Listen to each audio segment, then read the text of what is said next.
Apple की virtual assistant सीरी को कौन नहीं जानता। गाना सुनना हो या कॉल करना हो, सीरी आपका हर आदेश मानती है। लेकिन हो सकता है कि यही सीरी बिना आपकी कमांड के आपकी बात चुपके चुपके रिकॉर्ड कर रही है और फिर उसके जुड़े हुए विज्ञापन आपको आईफोन पर आने लगते हैं। अब आप सोचिए, कभी कभी आप सोचते होंगे कि हम जो बातें कर रहे हैं थोड़ी देर बाद उसी का ही विज्ञापन आ जाता है। कई बार तो आप ऐसी एक्सक्लूसिव बात बोलते हैं कि जिनका आसपास कोई उसका संदर्भ नहीं होता, लेकिन उसके बावजूद वही एक्सक्लूसिव चीज से जुड़ा हुआ विज्ञापन आपको आने लगता है। ये सब कैसे होता है? पूरी दुनिया इस पर मंथन कर ही रही थी कि ये आरोप एप्पल पर लगे कि सीरी चुपके चुपके उनकी जानकारियां चुरा रही है, रिकॉर्ड कर रही है और फिर एक तरह से प्रोफाइलिंग हो रही है। हालांकि एप्पल का मानना है कि वो कुछ भी गलत नहीं कर रहे, लेकिन फिर सवाल ये होता है कि अगर आप गलत नहीं कर रहे तो फिर आरोपों को सेटल करने के लिए आप कैसे 815 करोड़ रुपए देने को तैयार हो जाते हैं एज अ सेटलमेंट अमाउंट। आज हम जानेंगे क्या वाकई में आपका फोन आपकी जासूसी कर रहा है। मेरा नाम है दीपक डोभाल, आप देख रहे हैं आपकी खबर आपका फायदा। मेरे साथ होंगे खास मेहमान। अगले आधे घंटे में इस रहस्य से उठाएंगे पर्दा खास मेहमानों के साथ। पहले रिपोर्ट।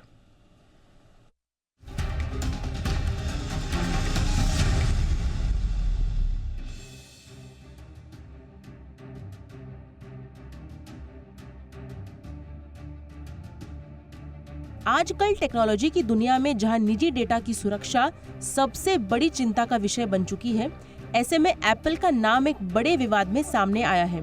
दुनिया की सबसे पॉपुलर टेक कंपनियों में शुमार एप्पल को अपने वॉइस असिस्टेंट सीरी से जुड़ी गोपनीयता के उल्लंघन के आरोपों पर $95 मिलियन यानी लगभग 800 करोड़ रुपए का हर्जाना देने के लिए मजबूर होना पड़ा है। ये मामला उस समय सामने आया जब एक विसल ब्लोअर ने 2019 में खुलासा किया था कि एप्पल सीरी के जरिए लोगों की बातें बिना इजाजत के सुनता है। जानकारी के मुताबिक एप्पल के क्वालिटी एश्योरेंस के लिए काम करने वाले ठेकेदारों ने 1000 रिकॉर्डिंग्स तक हर दिन सुनी।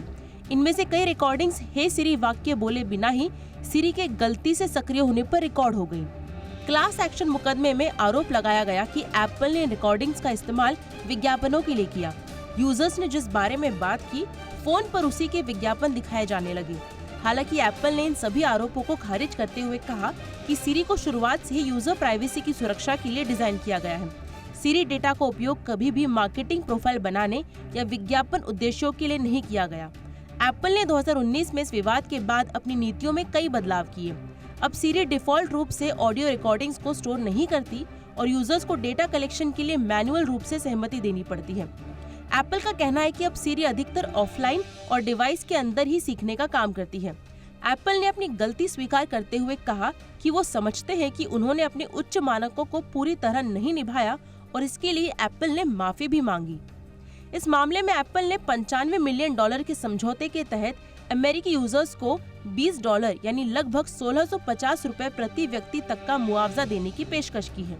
ये मुआवजा उन यूजर्स को मिलेगा जिन्होंने 2014 से 2019 के बीच सीरी का इस्तेमाल किया है। एप्पल ने सीरी को और अधिक गोपनीय और सुरक्षित बनाने के लिए कई कदम उठाए हैं। अब सीरी डेटा को यूजर की पहचान या एप्पल आईडी से लिंक नहीं किया जाता। इसके बजाय डेटा को एक रैंडम आइडेंटिफायर के माध्यम से प्रोसेस किया जाता है। फिर भी सीरी या अन्य वॉइस असिस्टेंट्स का उपयोग करते समय गोपनीयता को लेकर सतर्क रहना महत्वपूर्ण है। यदि आप सीरी का इस्तेमाल बंद करना चाहते हैं तो आईफोन या आईपैड में सेटिंग्स में जाएं और सीरी ऑप्शन को ऑफ कर सकते हैं। इस घटना ने तकनीकी दुनिया के अन्य दिग्गज कंपनियों और पॉपुलर ऐप्स पर भी सवाल उठाए हैं, जिनकी वॉइस असिस्टेंट्स अक्सर गलती से सक्रिय हो जाते हैं और उसी तरह के विज्ञापन दिखाते हैं। अगर आपके साथ भी ऐसा होता है तो आप ऐप की सेटिंग में जाकर उसका माइक ऑप्शन बंद कर सकते हैं, जिससे आपकी आवाज ऐप्स तक नहीं पहुंच सकेगी। भले ही एप्पल से जुड़ा मामला सुलझ गया हो, लेकिन अब ये सवाल उठने लगे हैं कि टेक्नोलॉजी जितनी तेजी से बढ़ रही है, उतनी हमारी गोपनीयता जोखिम में पड़ रही है। ब्यूरो रिपोर्ट, जी मीडिया। बहुत ही खास मेहमान इस वक्त मेरे साथ जुड़ चुके हैं। स्वागत करते हैं दीपिका सिंह का, जानी मानी साइबर एक्सपर्ट हैं और सीईओ हैं डीप साइट साइबर लैब्स की। बहुत बहुत स्वागत है दीपिका आपका हमारे शो पर। हमारे साथ हैं विराग गुप्ता जी, जाने माने साइबर लॉ एक्सपर्ट हैं। विराग जी, आपका भी बहुत बहुत स्वागत है। दीपिका, चर्चा की शुरुआत आपसे ही। ज़रा हमारे दर्शकों को बिल्कुल आसान भाषा में बताएं कि क्या वाकई में सीरी चुपके चुपके वॉइस रिकॉर्ड करके हमारी प्रोफाइलिंग कर रही थी? जी, दीपक जी, ये अभी जब वॉइस असिस्टेंस का मामला यहाँ पे आता है, यहाँ पे एक बहुत इसेंशियल वर्ड आया गया है, वेक वर्ड। क्योंकि कुछ कंसर्न जाहिर किए गए थे कि अगर as a human I am talking to you, ऐसे तो नहीं कि आप मुझे तभी ही सुनना स्टार्ट कीजिए जब मैं आपका नाम लूं। वैसे ही वेक वर्ड किस तरीके से काम करता है, वह पहले एप्पल ने ठीक तरीके से समझाया नहीं था। जब थोड़े कंसर्न्स लाए थे कि क्या आपका जो एआई बॉट है या आपका जो चैट बॉट है, क्या ये सुन रहा है और तभी ही रिस्पॉन्ड करेगा जब वो वेक वर्ड दिया जाए, तो उसका पहला एक इशू हुआ था।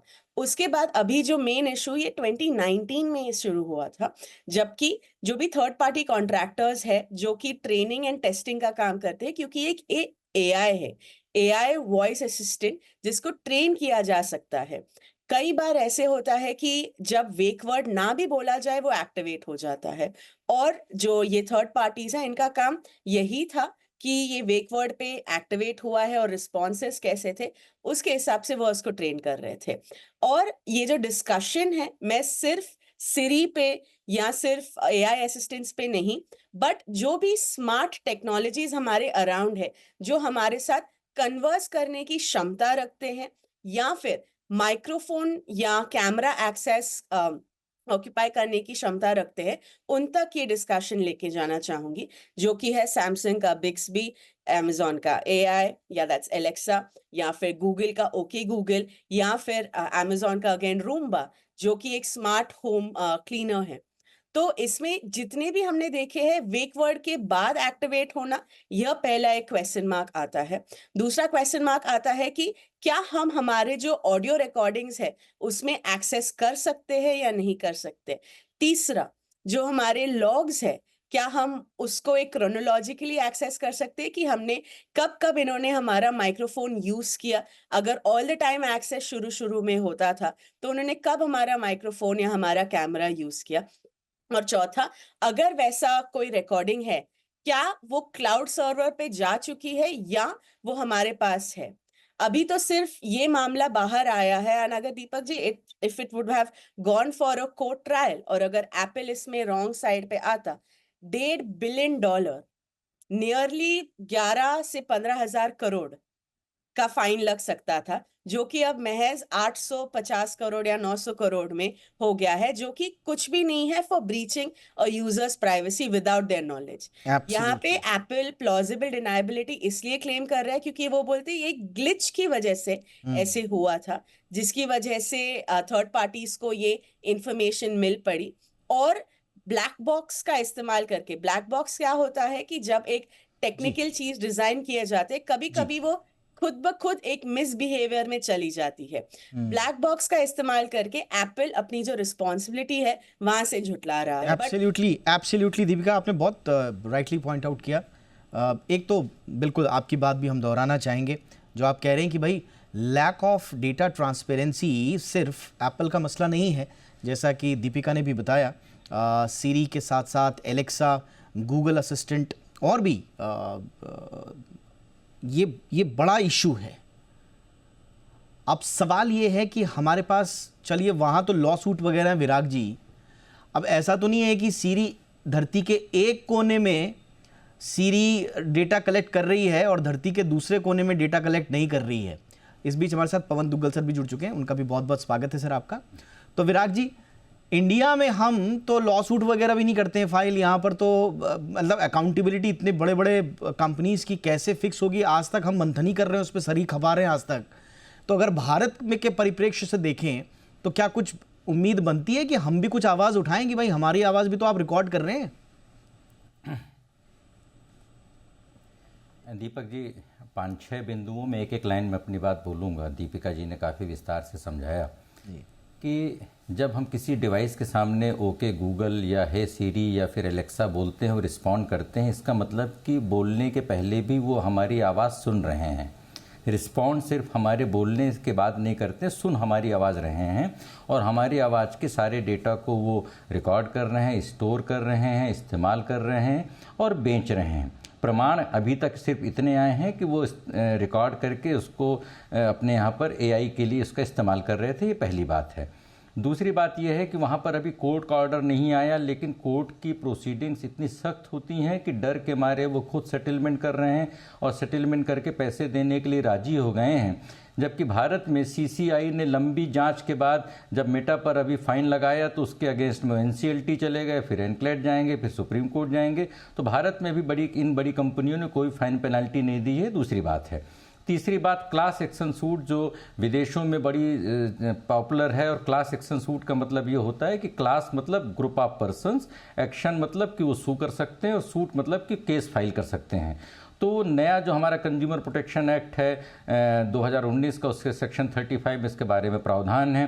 नेस्ले के बारे में इस पर चर्चा हुई, ओला के बारे में चर्चा हुई, सीसीपीए, लेकिन हमारी जो सरकारी अथॉरिटीज़ हैं, जो हमारे मंत्रालय हैं, वो लोगों के सामूहिक हितों की सुरक्षा खुद भी नहीं करते हैं, और जो लोग कर सकते हैं उसके बारे में भी उन चीज़ों को एक्टिवेट नहीं किया गया है। चौथी बात, आज मैं बड़ी इंटरेस्टिंग बात पढ़ रहा था, इससे संबंधित इसलिए है क्योंकि हमारे यहाँ पर कानून कितने ज़्यादा हम उनको नेग्लिजेंट तरीके से देखते हैं कि 3 क्रिमिनल लॉ को हमने बनाया, संसद ने बनाया, 1 जुलाई से लागू किया, और कल गृह मंत्री ने उत्तर प्रदेश के मुख्यमंत्री से बोला कि आप 7 कमिश्नरेट में उसको जल्द से जल्द लागू करें और पूरे प्रदेश में लागू करें। तो 1 जुलाई से जो कानून लागू होना था वो अभी तक लागू नहीं हुआ। तो क्या अभी पुराने कानून से सारे अपराध हमारे दर्ज हो रहे हैं? क्या वो सारे गैर कानूनी, वो सारी जांच और सारे एफआईआर नहीं होंगे? तो हम कानून ही लागू नहीं कर पा रहे। यही हाल हमारा डेटा प्रोटेक्शन एक्ट का है। 2017 में 9 जज बोलते हैं कि प्राइवेसी का कानून होना चाहिए, उसके बाद आप समिति बनाते हैं, फिर 2019 में कैबिनेट का अप्रूवल होता है, 2023 में कानून बनता है, और वो अभी तक लागू नहीं हुआ। और उसको लागू करने के लिए बोलते हैं कि रूल्स नोटिफाई करने, फिर नए तरीके से ड्राफ्ट रूल्स पर, और ड्राफ्ट रूल्स पर विदेशी कंपनियां हमारा डेटा इकट्ठा गलत तरीके से नहीं करें, उसको शेयर नहीं करें, बेचें नहीं, नीलाम नहीं करें, उस पर चर्चा करने के बजाय पेरेंटल कंसेंट और बच्चों के बारे में चर्चा होती है। इस पूरी कंट्रोवर्सी पे, सीडी की कंट्रोवर्सी में एक और बात आई है, मैं 61 पेज का पढ़ रहा था जो सेटलमेंट उसका जो है, कि बच्चों का सेंसिटिव पर्सनल डेटा उन्होंने इकट्ठा किया, जो सबसे गंभीर बात मानी जाती है। और भारत में हम बच्चों के पास एलेक्सा दे देते हैं और हमारे बच्चों का पूरा डेटा इकट्ठा कर रहे हैं, तो पेरेंटल कंसेंट का तो कोई मतलब ही नहीं है। भारत में जो डेटा है वो एक संपत्ति है, और जब संपत्ति है तो बच्चे को कोई अधिकार नहीं है कि वो संपत्ति को ट्रांसफर करने का अधिकार दे। तो भारत में टेक कंपनियां बच्चों का सेंसिटिव पर्सनल डेटा कैसे इकट्ठा करके उसका इस्तेमाल कर रही हैं। और आखिरी बात, बार बार बोली जाती है कि सेटिंग में जाकर के हम उसको ऑफ कर दें। उल्टा क्यों नहीं होता? हमेशा ऑफ क्यों नहीं रहता? सेटिंग में जाकर के हमको उसको ऑन करना चाहिए, रिवर्स हमको क्यों करना चाहिए? हमारी बातें वो क्यों सुन सकें? जिसको सुनवाना है वो बोले कि भाई आप मेरी बात जाकर के सुन लीजिए। तो मुझे लग रहा है कि भारत में तो इस समय पूरा हाहाकार मचा है जब डिजिटल एब्सोल्युटली विराग जी, आपने बहुत सही कहा कि एक्चुअली कॉन्सेंट जैसी कोई चीज़ दरअसल एग्जिस्ट करती नहीं। और आपसे भी पूर्व में हमारी बातें हुई हैं, दीपिका से भी हुई हैं, और पहले भी हम बात कर चुके हैं कि कुल मिला के हमें अंततोगत्वा ये मानना पड़ेगा कि data protection is a myth.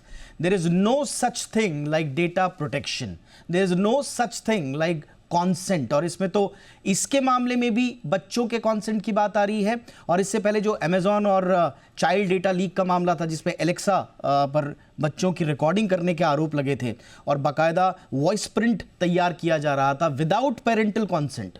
ये इतनी गंभीर बातें हैं कि अगर इन पर गंभीरता से विचार नहीं किया गया तो हम कितने बड़े खतरे को मोल ले रहे हैं हमारे बच्चों को लेकर, इसको समझना कोई रॉकेट साइंस नहीं है। बट दुग्गल सर, उसके बावजूद स्थिति कहाँ है? विदेशों में तो चलिए इस तरह के सूट आते हैं, उनमें ये लोग, ये कंपनीज पैसे भी दे देती हैं। भारत में तो सर अभी तक रूल्स नोटिफाई करने में हम इतनी लेट लतीफ़ी कर रहे हैं, कैसे काम चलेगा सर? काम जैसे चलता है वैसे चलेगा। उसका कारण ये है कि हमारे यहाँ भारतवर्ष में डेटा को जो सम्मान मिलना चाहिए वो प्रारंभ से मिलता ही नहीं है। हर व्यक्ति को लगता है कि वो किसी और का डेटा चुराना उसका जन्मसिद्ध अधिकार है, उसका दुरुपयोग करना, उसको मोनेटाइज करना, शेयर करना एक जन्मसिद्ध अधिकार है। तो जब तक आप भारतवर्ष में मानसिकता नहीं बदलेंगे तब तक कोई मेजर परिवर्तन होने नहीं वाला। और वैसे भी जो digital personal data protection act के तहत जो अभी ड्राफ्ट रूल्स आए हैं उतने ज्यादा संकीर्ण हैं कि वो ब्रॉड इश्यूज को फिलहाल डील करते नहीं है और सिर्फ कॉन्सेंट पर ही अधिकांश तौर पर फोकस कर रहे हैं।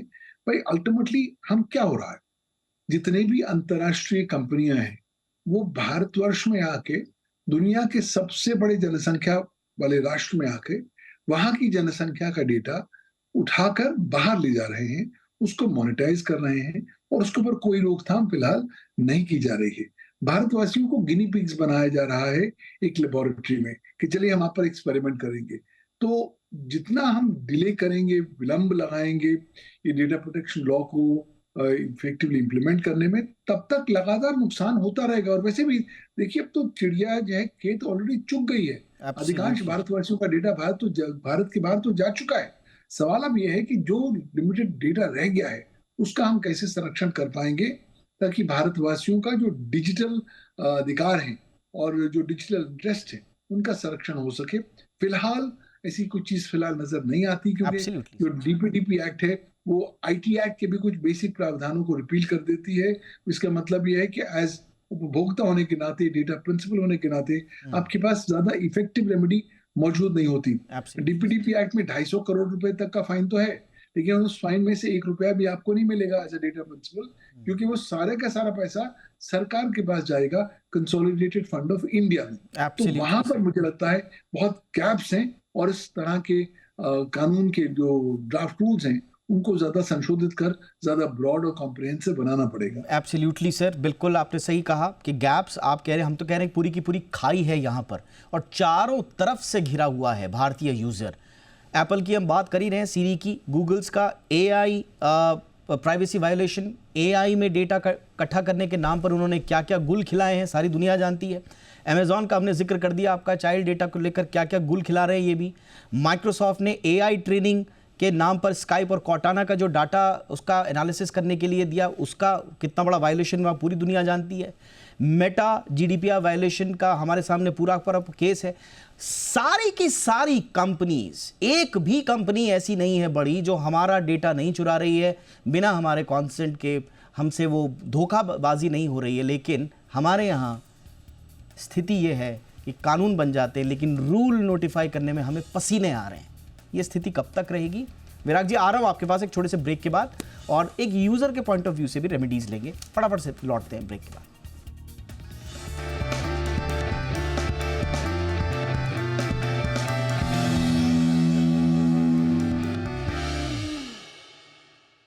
तो आप भी अक्सर ये सवाल पूछते रहते होंगे कि हम बातचीत कर रहे हैं, हमारा फोन क्या उस बातचीत को सुन रहा है? क्योंकि अक्सर ये होता है कि आप बातचीत इधर कर रहे हैं और अचानक से उससे जुड़े हुए एडवर्टीजमेंट्स पॉप अप होने लग जाते हैं। आपको समझ में नहीं आता कि जिसके बारे में मैं सोच ही रहा हूँ या बात ही कर रहा हूँ, कैसे मेरे फ़ोन को पता है। तो इसके कुछ कनेक्शंस जुड़े हैं एप्पल के सीरी से। 2019 का मामला है, $95 मिलियन का सेटलमेंट भी देने को तैयार है, लेकिन मानने को तैयार नहीं कि हम कुछ गलत कर रहे हैं। और ऐसा एक वाकया नहीं है, एक कंपनी की बात नहीं है, पूरा का पूरा ये जो डिजिटल इकोसिस्टम है इसी में खामियां हैं।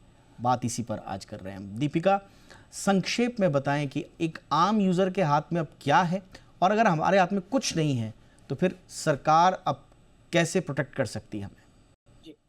आम यूजर्स के लिए दीपक जी, लास्ट टाइम भी हमने यही सजेशंस दिए थे। खुद एक एक्सपेरिमेंट कीजिए, कुछ वर्ड्स बोलिए, टारगेटेड एड्स आ जाएंगे जो आपका शक कंफर्म करेगा। अभी रेमेडियल सिचुएशन पे आते हैं, तो जितने भी आपके एआई एम्बेडेड है, आपने व्हाट्सएप पे देखा है, आपने सिरी में देखा है, सब जगह एआई एम्बेड होके आ रहे हैं, जिसकी वजह से हम अननोइंगली उनको अपना डेटा दे रहे हैं। और इसमें प्राइवेसी स्टेटमेंट्स या जो प्राइवेसी कंडीशंस है, वहां पर थोड़ा समय लगा के प्लीज उसे पढ़िए, at least the part regarding AI training या एआई रिकॉर्डिंग या माइक्रोफोन रिकॉर्डिंग। और जितना हो सके अपना माइक्रोफोन, अपना कैमरा और बाकी सारे sensitive permissions need to use base only पे ही कीजिए। Be it your images also, images जहाँ पे आपके ऑडियो फाइल्स है, आपकी गैलरीज है, जो भी सेंसिटिव इंफॉर्मेशन है, वो तभी ही यूज करना चाहिए जब आप उसे सिलेक्ट करें।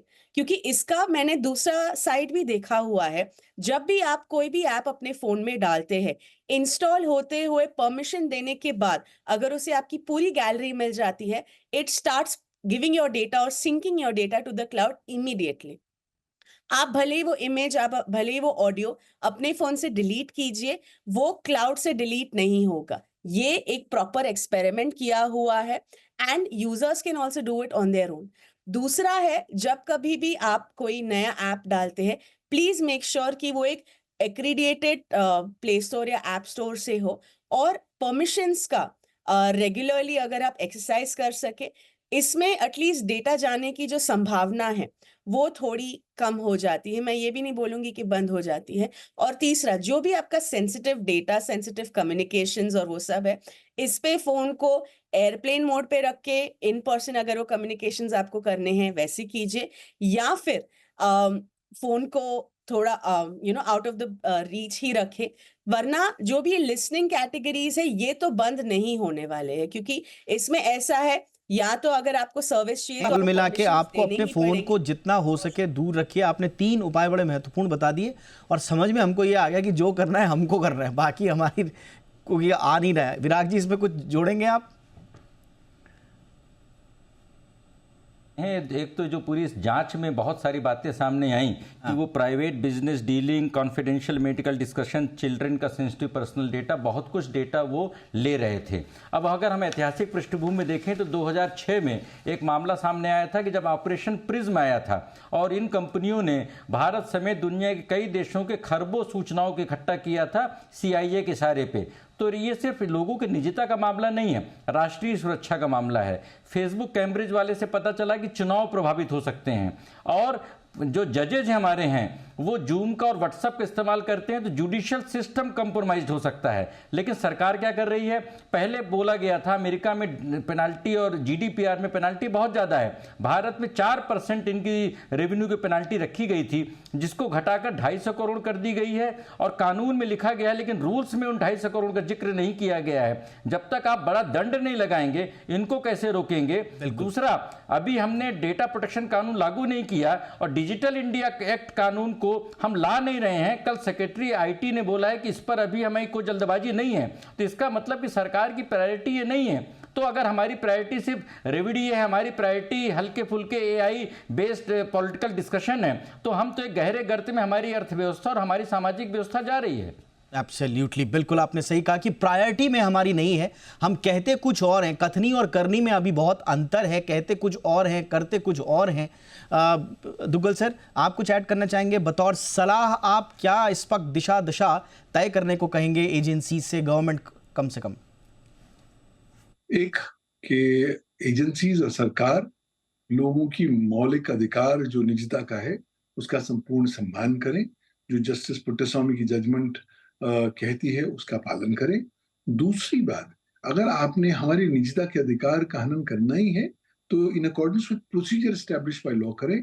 आज तक कोई ऐसा प्रोसीजर एस्टैब्लिश बाय लॉ नहीं हुआ जो अलाउ करता है कि ये फॉरेन कंपनीज को या ये प्राइवेट एंटिटीज को अधिकार है हमारी बातें सुनने का। लेकिन ये बातें तो सरकारी लेवल पर है। एक उपभोक्ता होने के नाते, डेटा प्रिंसिपल होने के नाते मेरा सविनय निवेदन रहेगा कि हम, अब वो समय आ गया है कि अपने मस्तिष्क में डिस्ट्रस्ट और मिसट्रस्ट की भावना को जागृत करें। हर वो जो ऐप है, हर जो मोबाइल फोन है, उसको सस्पिशन के दृष्टिकोण से देखें, क्योंकि जब तक आप उसकी पुष्टि और उसकी वर्किंग की पुष्टि स्वयं ना कर पाए तब तक उस तरह की चीजों पर, उस तरह की असर्शन पर आप विश्वास ना करें। आज हम लोग इंसान कम और डेटा ऑब्जेक्ट ज्यादा बन चुके हैं। आज कंपनियां हमारे पीछे इसलिए घूम रही हैं क्योंकि हम इंसान नहीं हैं, बल्कि हम डेटा ऑब्जेक्ट्स हैं। और हम डेटा एंटिटीज होने के नाते हम डेटा जो 24 घंटे उत्पन्न करते जा रहे हैं उसमें उनकी दिलचस्पी है, जिसे वो मोनेटाइज करना चाहते हैं। हमारा दायित्व होना चाहिए कि हम अपने डेटा को केवल नीड टू नो बेसिस पर ही शेयर करें। हम अपनी निजता का जितना ज्यादा संरक्षण कर पाए उतना ही ज्यादा इफेक्टिव हमारे लिए होगा। क्योंकि देखिए, बहुत हद तक तो हमारी प्राइवेसी जा चुकी है, लेकिन जो लिमिटेड रह गई है उसको अगर आप सुरक्षित कर पाएंगे तभी आजीवन के लिए आपके लिए पर्याप्त हो जाएगी। तो जागरूक रहिए, सतर्क रहिए, साइबर सुरक्षा को जीवन जीने की शैली के स्वरूप में अडॉप्ट करें और सदैव आप तत्पर तैयार रहें कि जो जो कदम आपने उठाने हैं और अपने डेटा को सुरक्षित करने के लिए उसको जरूर उठाएं। और जितना मर्जी आपके जीवन में मोबाइल घुसपैठ कर चुका हो, अब उसको आप एक शक के नजरिए से ही देखें, ट्रस्ट उस पर ना करें, यही रेमेडी है।